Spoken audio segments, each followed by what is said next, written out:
how to do something, how to fix something, or how something works. What do? Ask a teacher? Ask your parents? Ask your friends? Ask someone you really know and trust? No! You go to the internet and ask some randos. But I'm not talking about creeps here, I hope. No, I mean the people of the internet! You know, those people who make how-to videos. Because chances are, if you're trying to figure out something, someone on the internet has already figured it out for you. Things like, how do I unsend a text? No. How do I do a winged eyeliner? How do I get rid of the zit by Friday night? How do I get out of gym class? How do I screen cap Snapchat without getting caught? They'll never know. But then there are things in life that don't have an easy fix, that don't have a simple solution, that don't have a how-to video. Things like what to do when you have problems with family, or when it seems like you have no control in your life, or what to do when someone has done something to you. I mean, clearly, they gotta go. The truth is, there's a lot of life that doesn't have a solution you can just find online. So how do you know what to do when you don't know what to do?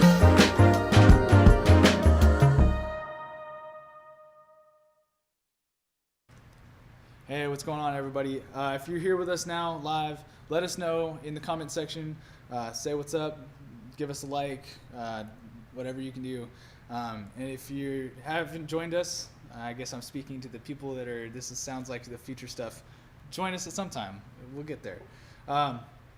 So tonight we are starting a new series called What to Do When You Don't Know What to Do, which sounds like a soap opera of my life. Like, what do I do? Because I don't know what I'm doing half the time. I don't know what I'm doing on here sometimes. I have no idea how technology works. The fact that I got this to work, that's impressive, because, Will did like 90% of everything, but I somehow got an AirPlay to work. I don't know how to do that. So, what to do when you don't know what to do? I don't know what to do with a lot of my life. And some of you guys may be feeling that way too. So this whole series is going to guide us through a little bit of that. How we can figure out what we're supposed to do when we don't know what to do. So tonight is week 1 of this series, and we're going to start. Just like, my first question is, I want you to think of a song that you will only sing in the privacy of your own home. All right? I can't think of mine right now. It's probably any Disney song. Will's got one. The Man by Taylor Swift. The Man by Taylor Swift. Yeah, that's okay. I can see that one being one of them. So that's one you'll sing only in the shower or in your car when you don't think anybody's looking, and then you look next to you and you're like, it's embarrassing. Somebody saw me. Yeah, I get that. I think mine's probably like any Moana song. Like, I just am like, I hope nobody hears me right now, or really anything. Like, I don't want to sing in front of anybody. So if I'm singing ever, just stop me, please, because I probably don't know that you're listening. So here's the idea: like, you're in 2 different worlds, right? We all live almost in 2 different worlds, especially when you're in high school, middle school, even some in college, where you live your school life, where there are things that you would do at home that you would never do at school, like singing Into the Unknown. But Frozen 2. So, like, we do things that are just like really uncomfortable. Like, you leave your dirty socks around. Like, they don't quite make it in the hamper. You wouldn't do that at school. Like, you wouldn't just leave dirty socks everywhere. I know you wouldn't. At least I hope you wouldn't. And I can't believe I'm admitting this, but I'm that person. And like, I wouldn't. I leave my socks everywhere. You can ask my wife. She went and went to go sell my first car because I was gone at boot camp and I needed to get rid of it because I couldn't take it across country. And they went to go clean it out, and like, I just had socks, like one sock missing everywhere. She was like, "Do you even have any complete sock pairs?" I'm like, "Probably not." Like, I change out in my gym clothes and I like throw all my dirty gym clothes in there when I'm going out to eat or whatever. Like, I just left them in there, and she would just find multiple. And they had no friends. Like, there was no sock with a friend or a pair lying around. Anyways. Now, before you go on judging me, don't judge me, let's talk about what we know for sure. You do it too, okay? You do it too. You have that song that you only sing in your room. You would never get caught dead walking down the hallway singing it, and that's okay. We're going to talk about that. Think about it, though. You would never leave your nasty gym socks on the stairs of your friend's house, right? So the way that you live outside your house versus the way you live inside your house, two different worlds. So you would never leave your socks, nasty, sweaty, dirty socks. You would never just throw them on the staircase and be like, yeah, we'll pick those up before we go and hang out in your room. No, you wouldn't do that, but you would do it at home. In fact, you probably do it at home. I still do it at home, and I'm a grown man. Like a grown man child. You would never talk to your coach the way that you talk to your parents or your stepmom or your stepdad. You would never be as mean to a teammate as you do to your siblings. And like me, you probably don't go off on somebody nearly as bad outside of your house as you do inside your house. Like I do not get as angry and like freak out on people nearly as much as I would like inside my own home. My brother and I would like nearly go to blows when he was a kid. Like it's just the way it is. But I would never do that outside my house, right? Because you feel comfortable. You feel like in your home, your world revolves around you, right? I get that. But how is this possible? Like how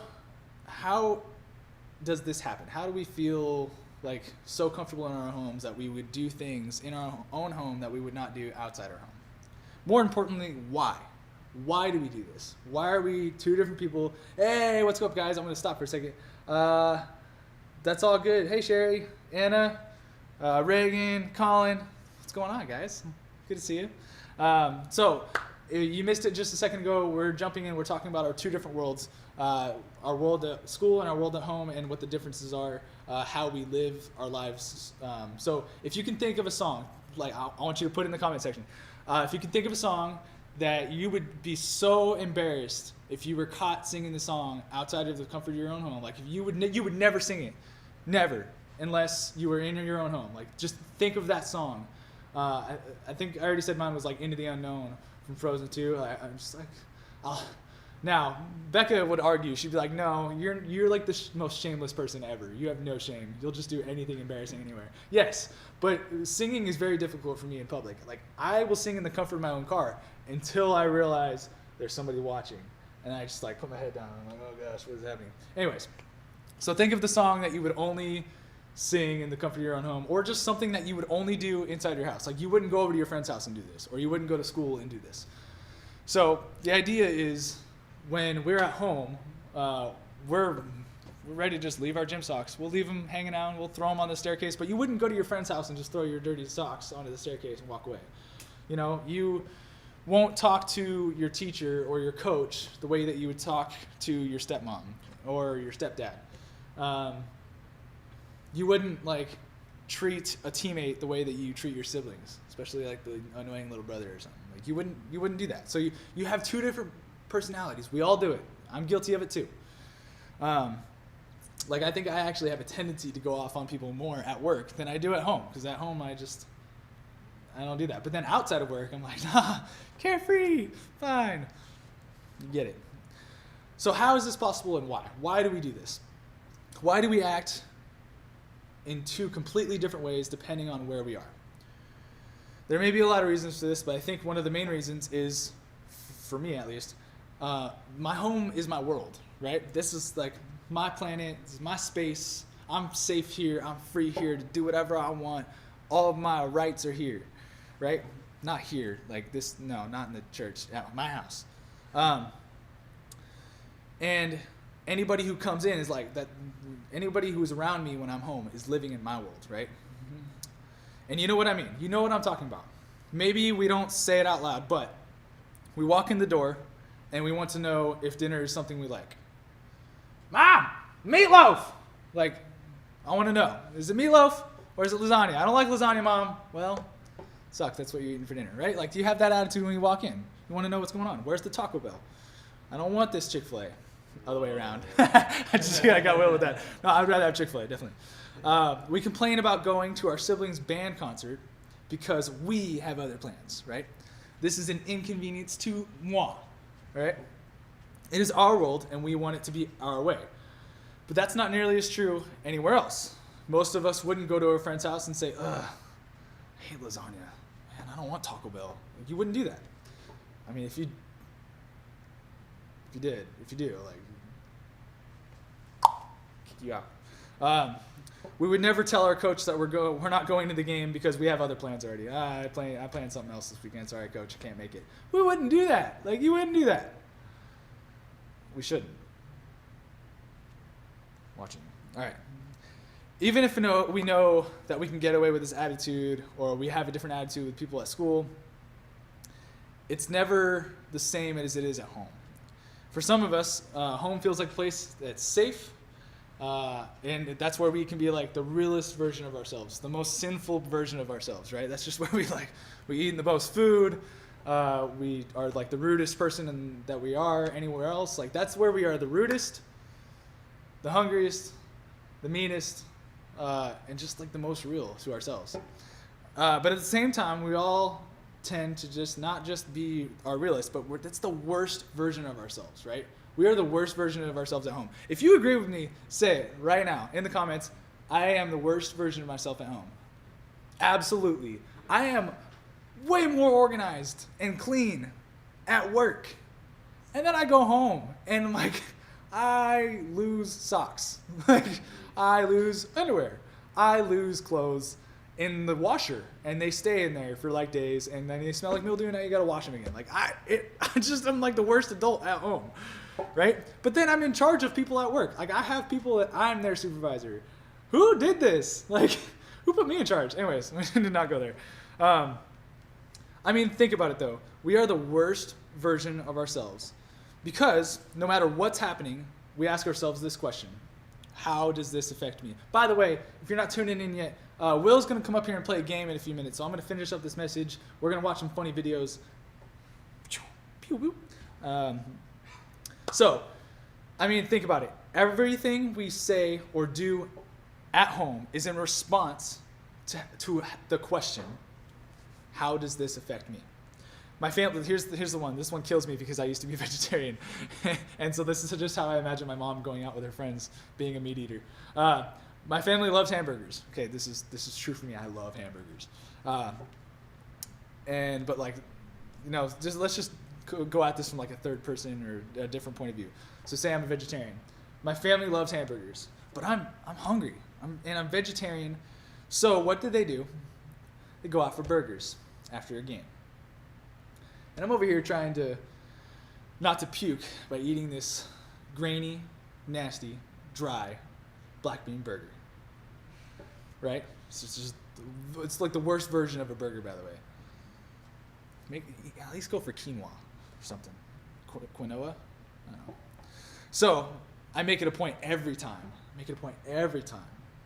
to let everybody know how bad it is for me. Like, I'm so disappointed in this burger. I don't want to be here. You guys had to choose another burger place? Seriously? Like, every time, right? If that's maybe that's not the situation. Maybe you're not a vegetarian trying to eat a fake burger. Or how about this one? I don't get out with my friends because I have to babysit. This affects me. This is an inconvenience to me. Well, it isn't fair, so I'm going to give my parents attitude, right?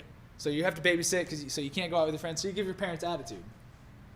Because you having to babysit is affecting your world that you imagined yourself for that day or that night, and guess what? Your plans got ruined, and now you have an attitude, right? I've done it. I spent a long time babysitting my brother. I mean, it paid off. Got me a car. I studied so hard for my test while my sister scrolled through TikTok all night, and she got a better grade than I did. She doesn't deserve that grade. So now you're going to take it out on your sister and start treating her badly, right? That's how we act, because we come from a perspective of how does something affect me or you? Just how does something affect me? It's a me aspect. It's a me mindset. So we need to realize that when we think about ourselves and our lives at home, all of it is always in response to how does this affect me? The question is, what do you do about it? What are we going to do about it? What are you going to do when things are tough at home, when the mood is off, and you know, now that we've talked about it, you know that you're a part of the reason why. We all know it, because in retrospect, you like stormed off on mom and dad because he didn't like the lasagna or the Taco Bell that they brought home. And so he stormed off, and then everybody's in a bad attitude, and you realize, I contributed to that. Self-awareness. That's how we're going to start it. We're going to start by realizing we have an effect with our attitude and influence. Shameless plug from last sermon series. That everything that we do in our side of our house has an influence over everybody else. And so maybe we're a problem. Maybe we're part of that tension. But you don't know what to do about it. Don't worry. We can save us. We can save ourselves from being the problem child today, okay? You don't need to tell me that family's hard. I know this. The Bible has been showing us this for hundreds of years. One of the best examples of it is Joseph. His family was complicated. Complicated. You're not alone. You're not alone if you think that your family is hard and difficult and complicated. It is. That's why they're family. Sorry, I think if you look at the dictionary definition of family, it says complicated. I don't think it actually does. It's a lie, but you get the point. It's over-exaggeration. But the good news is that you're not alone. You're not alone in this. So we're going to look at Joseph. He's a guy who has just found himself in all kinds of situations that he didn't know he would be in these situations, right? His story's wild. It's like the most dramatic Netflix movie I've ever watched. If you ever read the story of Joseph, it's drama, okay? There are murder plots. He's sold into slavery. He's unfairly put into jail. The story twists and turns everywhere, and the drama just doesn't stop. It really doesn't. And so we're going to look at that really quick here. So, if you go into, I got to get there, Genesis 37, 6 through 7, here it is. Joseph said to his brothers, "Listen to this dream I had. We are binding sheaves of grain out in the field when suddenly my sheaf rose and stood upright, while your sheaves gathered around around mine and bowed down to it." So he's saying, all right, guys, check this out. I had a dream where you and all your work is bowing down to my work because I'm awesome. I don't know about you, but if I was the other brothers, I'd be like, okay, get it out of here. You're full of yourself. Stop it. All right, right? But then it gets better or worse. Because then he's also the brother that was the favorite of his father Jacob. Jacob gave him this most fancy robe, and so he's like displayed Joseph as being his favorite son. Favorite. Now, this wasn't your typical dream about the grain, and his brothers knew it. It wasn't about the grain. It was about the brothers. The brothers were bowing down to Joseph. So his brothers said to him, "Do you not intend to reign over us? Will you actually rule us? No, you're crazy. That's not going to happen." So, and they hated him all the more because of his dream and what he said. So this was probably the dream that Joseph should have kept to himself. But because there's a plan involved, we're not going to speculate. We're not going to be like, "God, why'd you do that?" No, but in retrospect, if you've had these dreams, you should keep it to yourself. Do not sit here and say that your brothers are going to bow down to you, because it's just not going to happen. All right? So the vibe was a little harsh. Now he's starting to stir the pot with his dream. Joseph's brothers were over his robe, his fancy robe, his dreams, and Joseph had another dream involving the sun, moon, stars, everything bowing down to him. So now he's getting really big. His head's like, okay? So, can you imagine? That wasn't the best move to tell his brothers about these dreams, right? But Joseph wasn't acting in a way that was considerate of any of that. He wasn't thinking, "Oh man, this is a dream. I don't think they'll take likely to this." No, he was just like, "Yeah, I'm the man. They're going to bow down to me. I got to tell them about this. I got to tell them that I'm the best." Joseph was behaving like we do in our families, with our families sometimes. Hyper aware of how we are being treated and not really aware of how it affects everybody else. And Joseph's family was the same way. All of Joseph's brothers could see how this whole situation affected them, or how the unfairness was unjust to them. I mean, Joseph was receiving a robe he did as a gift, and it was like if you were to receive a brand new car right now. If you had 12 brothers and sisters, they've all graduated, they're all off on college, they're working for your parents, whatever, and all of a sudden you come along, and they just skirt, here's a new car. That's what was happening. He got the new car. You can imagine how that would make. Imagine if your younger sibling, 12 siblings below you, got a new car and you got like a jalopy, right? All right, or a lemon. If you don't know what a lemon is, look it up. So, just a few verses that we looked at there, just a few verses, but like it shows that introspect, that the whole of this is me, this is my world, this is how everybody treats me effect. That's the mindset he's showing us here. Why? Why does the Bible teach us this? Why are we focusing on this? Why? Because it shows us that families are complicated. Families have always been complicated. So we can look back to some of the earliest families that were real people living in real times, written about in a real book, and we can see that their family is complicated. Then it's also to teach us to pay attention to our actions and how they affect others rather than how other people's actions affect us. And it's also to remind us that tension left unresolved will never just go away.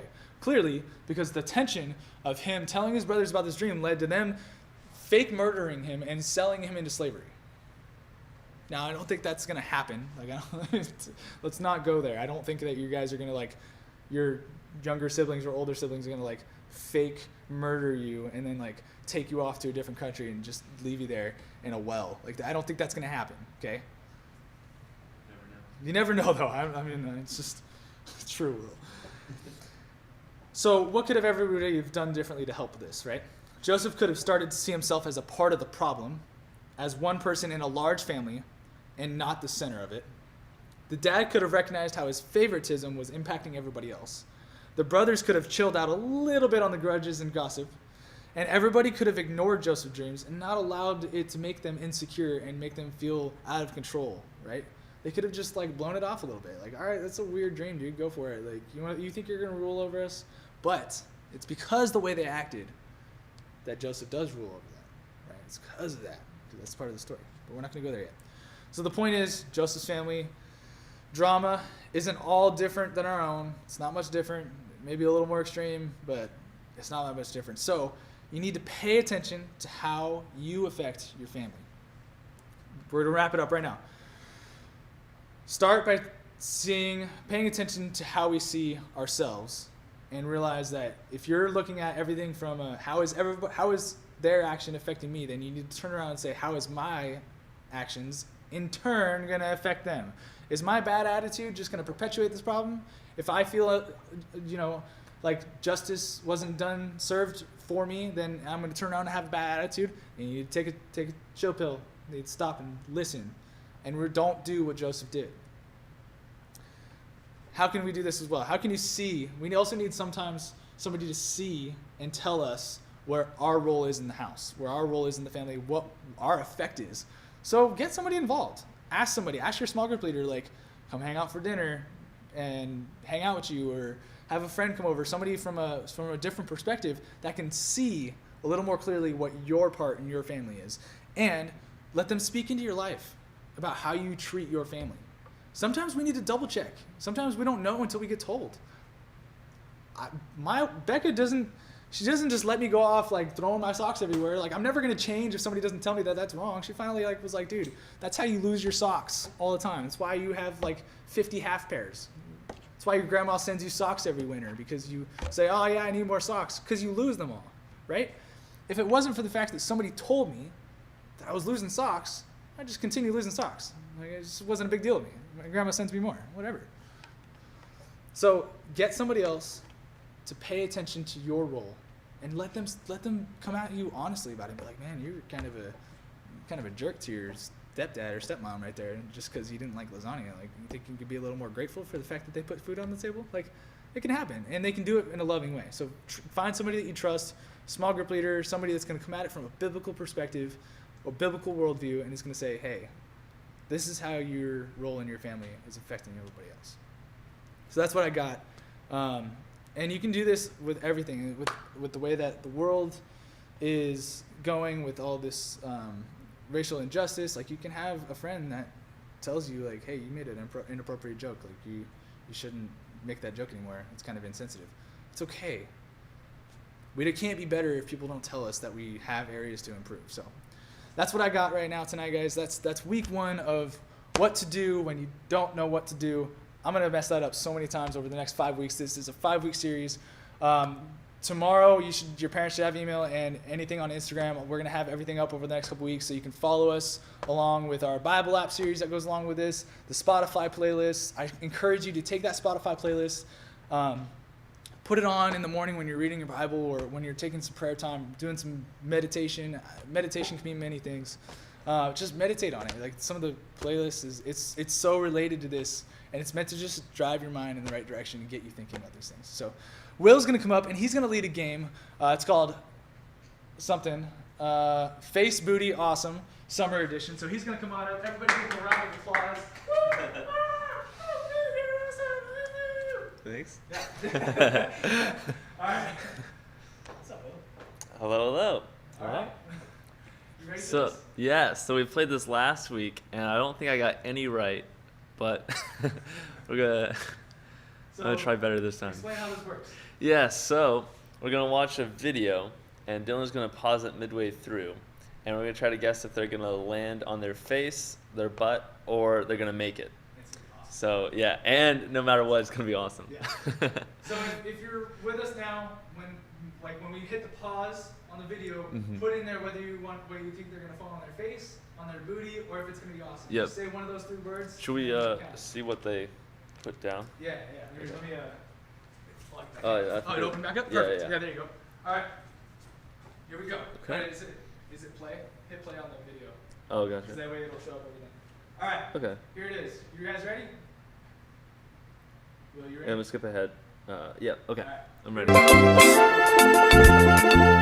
Ooh. Oh, that looks fun. First off, all right, we gotta do that here sometime. I feel like I might get in trouble for that. All right. Well, he has his helmet on. You know, I think he's gonna flip. And he's gonna land on his head, and he's gonna be upside down on the water. Okay. Just from looking at the angles and taking the measurements. All that. Yeah. Anybody else got anything? All right. So Anna says face. Sherry says face. Reagan says he's gonna make it. But so what's his goal though? To land I on. think he's just trying to land in the water. Okay. Like, and not, hurt himself. So- Let's see. Oh yeah. Let's see what.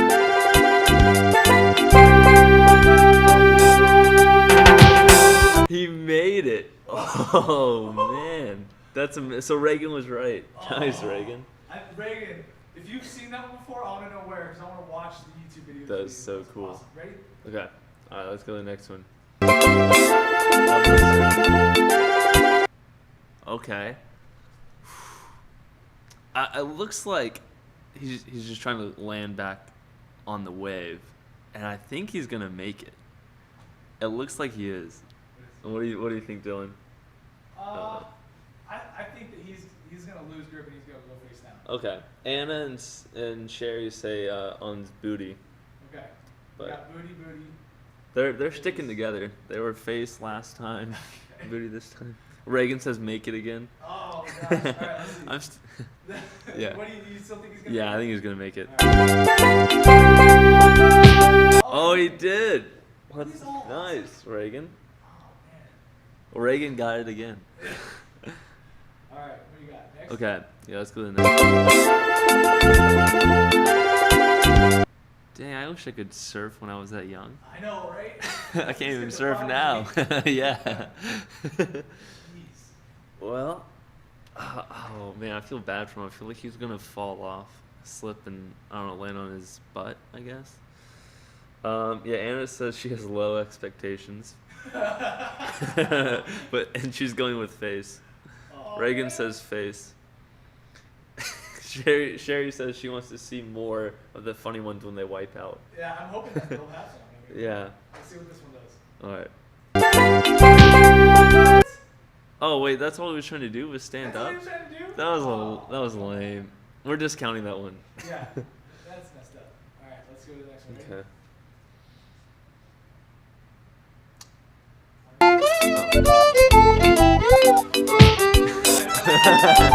Yeah, I was gonna say booty on that one. Anyway, Okay. that's a I freebie for kinda wanna watch everyone. it again. I didn't mean it. I definitely. That's stick. That's gonna hurt so bad. Ouch. He doesn't look like he's in that much pain. No. He's just like, wait, where did that come from? Let's follow up with him later. Yeah. Oh, I love doing that. Just having a running start and jumping into the pool. So much fun. Yeah, Sherry says, ouch. Ouch.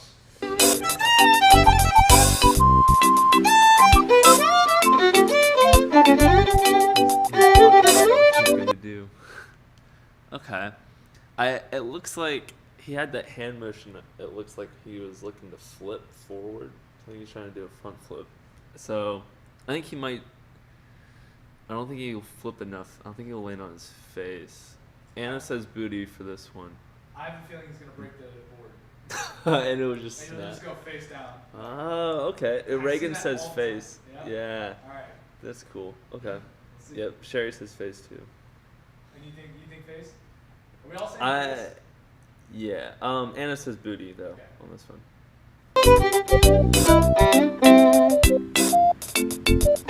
Oh shoot! Whoa! Wait, look at that huge soccer ball in the background. Wait, what? Did you see that? No, I don't know. Reverse a little bit. But that does look very painful. Okay, Anna Oh, yeah, was I right see. on that one. Oh yeah, that's a big soccer ball. All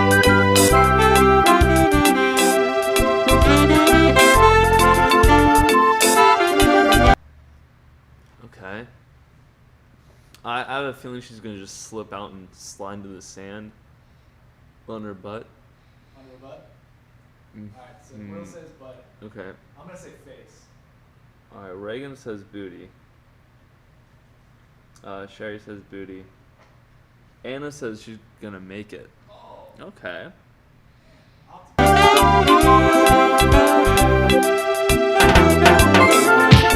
Is there something tied to that Yes. rope? Here, let's watch it again because I don't understand how that happened. Wait. Oh, she's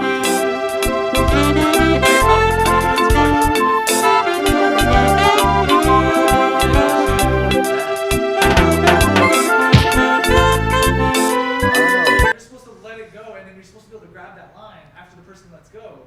But the person just didn't got let go. longer. Oh my no. goodness. Oh, she was set up for that one. Jeez. All right, final one.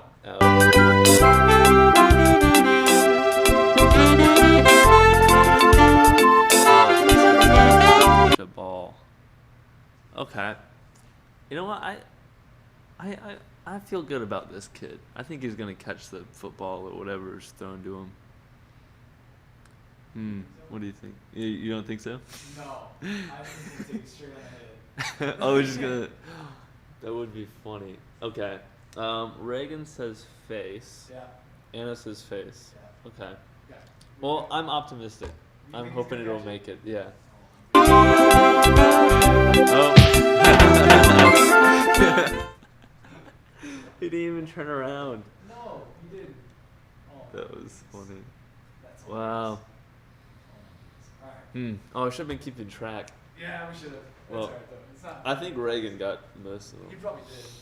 Alright, I hit think it so. back really quick. That was awesome. Oh my goodness. I love those kind of videos. I love fail videos. I don't know what it is. Like we had the one of us last time, and which if you didn't see it last week, we found out that Will was the cause of our ice skating fail. We're gonna keep going on about that all summer. So there's a quick video I want to play really quick before we go. This is how we're going to end the video today. This is how we're going to end the live stream. So just stick around, listen to it. I really think that it kind of clears up a lot of things that's going on in the world in just like a brief thing. It just kind of explains what the difference between love, hate, and the actual opposite of love. And I'll give you a hint. It's not hate. Thank you again for joining us. We'll see you next time. And if you're a college ministry student or college person and you're out of high school now, we have a movie night tonight, so we'll see you there. Thanks, guys.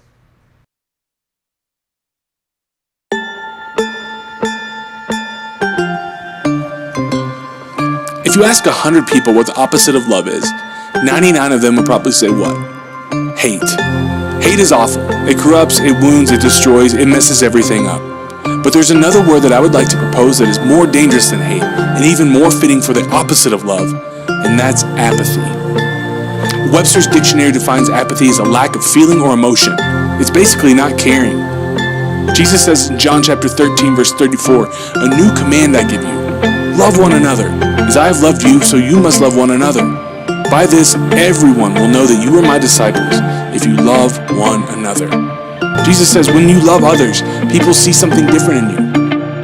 A survey taken in 2010 said there are approximately 2.8 billion Christians in the world.